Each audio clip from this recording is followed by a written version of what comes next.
Fatal Frame, or Project Zero Maiden of the Black Water, is a third-person horror game where you play as Yuri, Ren and Miu as they try and stop the mysterious suicides and disappearances taking place on Mount Hikumi.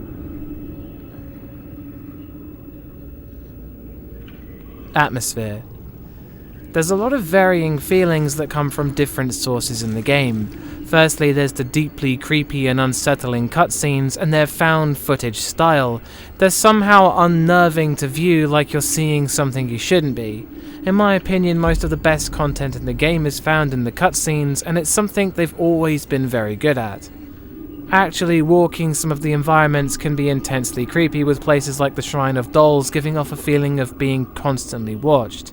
The haunting stares of various soulless dolls is very piercing, but not many other areas manage to invoke the same feelings. There's graveyards and woods with ominous names, but so many of them are vaguely eerie but unremarkable that it makes places like the Shrine of Dolls and Garden of Hanging Women really stand out. A lot of the disturbing feelings that you get throughout the game are generated by the story, and many items that are just strange to begin with take on a new light as their purpose is revealed later in the game, to the point where simply seeing one of the many black boxes made me uneasy. Every now and then you'll get a chapter with Ren using the antique shop security cameras to keep an eye on the girls, and the game is again playing to its strengths with a lot of creepy moments and well-designed footage, which made looking into the security cameras feel tense as you waited to see something.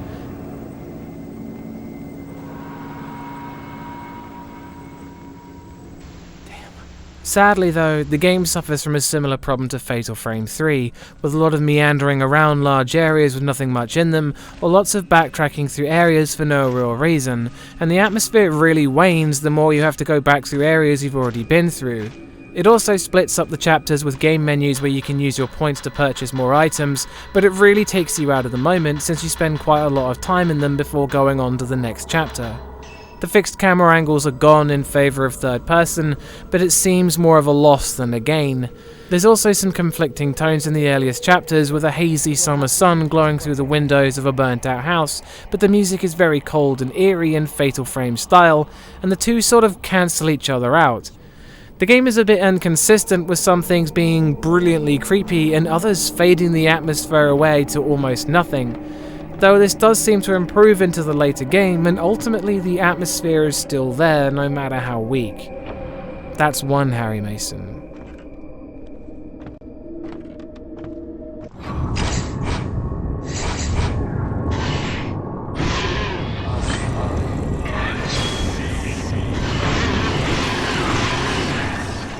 Scares.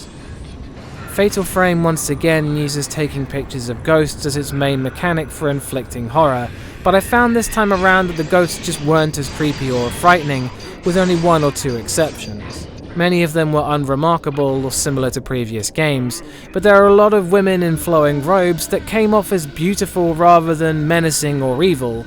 The actual gameplay itself is much easier, with features that allow you to lock onto ghosts and track them, and an abundance of special powers in the camera, checkpoints, healing items, and the opportunity to buy more film in between chapters. The game even lets you hold multiple mirror stones which fully restore your health when you hit 0, and in previous games you were limited to only 1, meaning you never really had to bother picking up items. Picking up items though is a gameplay mechanic in itself, with the chance of being grabbed by a ghost if you don't let go in time. I didn't find this frightening, and it kind of annoyed me more than anything, since all it really did was waste time.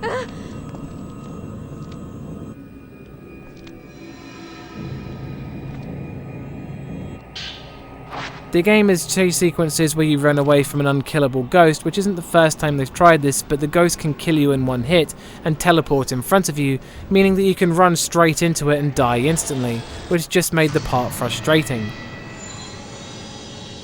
The game also has a wetness mechanic, where the wetter your character's clothes are, the more likely you are to encounter ghosts. This is kind of bizarre and I'm not sure why it's there, but again the ghosts just aren't very creepy or scary to fight besides the eponymous Maiden of the Black Water and the ghost groom Kazuya. The game does try to include some more interesting powers that the ghosts have, with one of the most memorable ones being the old woman who forces the player character into a black box, and if they can't take a fatal frame on her, then she closes the box and it's game over. It's kind of upsetting to be in this situation, but it's quite easy to get out of it. Where I personally found a lot of the horror came from again was the story side of things, with a lot of unpleasant concepts and spooky folklore stories that were oddly chilling, from girls being forced to become what the game refers to as a pillar, to the unearthly ghost marriages. Many of these concepts, once explained, were just haunting.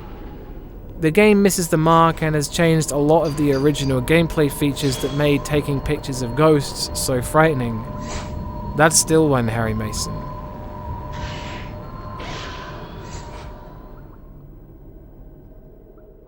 Sound design.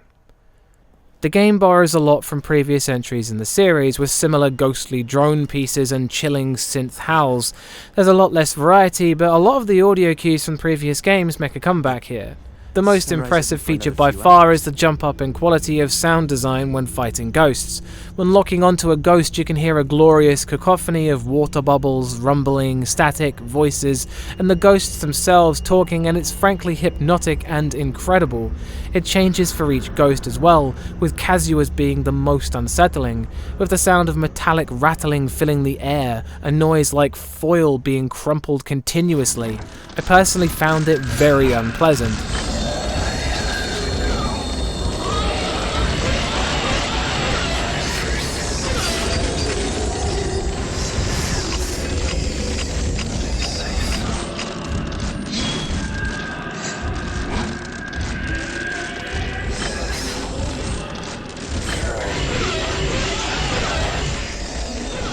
So many of the sound effects are taken directly from the PlayStation 2 games that they almost feel out of place in this game, but their quality to make things spooky is undeniable and lends a little familiarity to the game.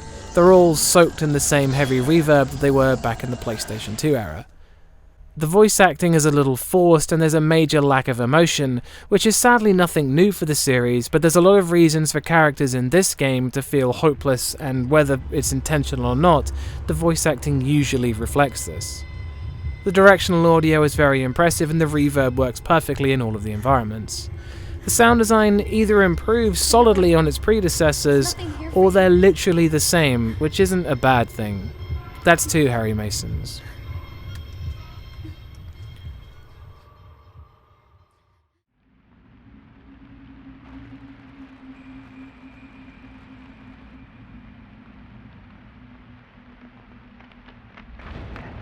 Gore. Besides in a cutscene and one very specific ghost, there's not a great deal of blood in the game, which makes sense. What is in the game is honestly quite surprising, and one of the most bloody acts I've seen in a Fatal Frame game to date. It really stands out, but it's in an optional cutscene, so it's not something everyone is going to witness. That's 3 Harry Masons.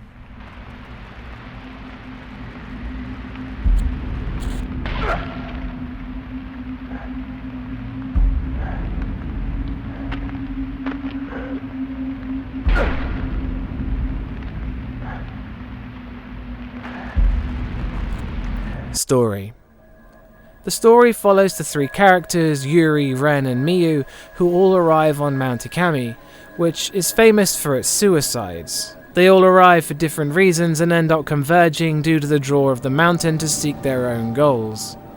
I found the folklore a lot easier to understand in this game over the actual plot, and the creepy backstories and rituals are an all-time high in this one, with some of the most deeply unsettling stories that are downright weird and creepy to read and see the corresponding cutscenes. The diary entries are a little overwhelming, and even with color-coordinated and numbered diary entries, it was difficult to tell who was saying what, but the content of the diaries really spoke for themselves. One of my favourite additions to this game was being able to touch a ghost after defeating it to see a cutscene of how it died, and some of these were absolutely brilliantly done. The plot itself was very confusing, and it was difficult to tell why certain things were happening and what some characters hoped to achieve with their bizarre actions. People came and went, and characters were just ditched in the late game. Some chapters felt frustratingly slow, and little happened in long periods of time. There was no real feeling of escalation of the stakes or any kind of urgency, and even in the last chapter it managed to drag things on unnecessarily. The game brings back Miku from Fatal Frame 1 once again, and she has maybe 2 or 3 sentences of dialogue before the game's over.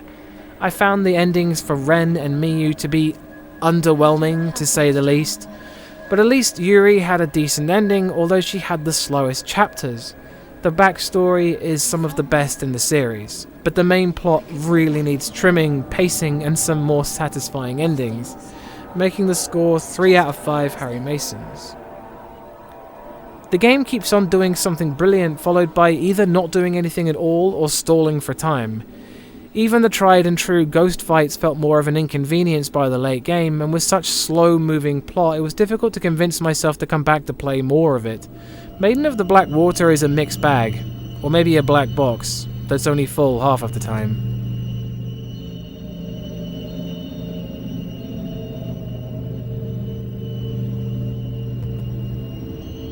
Again, I'd like to remind you this whole thing is down to my opinion on horror games. If you don't share this opinion, then that's cool, I get it.